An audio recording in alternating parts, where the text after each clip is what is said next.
Messi Chengula, mimi ni balozi wa amani, pia ni katibu kamati shirikisho la wachimba madini kwenye kamati ya mahusiano, siasa, uenezi na mahusiano.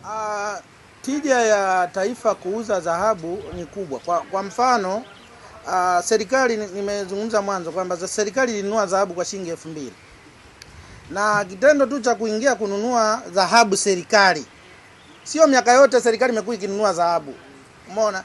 Ila mwaka jana walikuja Wizara ya Fedha migodini kwamba sasa hivi BOT inataka ifanye nini?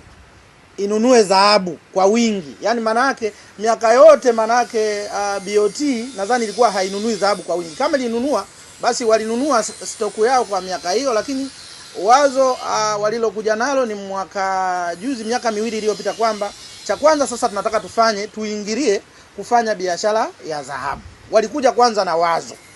Umeona? Maana yake wameweza kununua ile dhahabu kwa bei ya chini.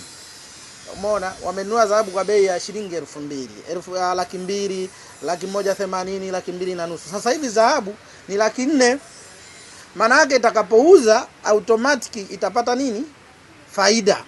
Na jambo la pili, dhahabu kule migodini inazidi kutoka, na dhahabu inayotoka inayouzwa hapa inaweza kuwa ni 30%.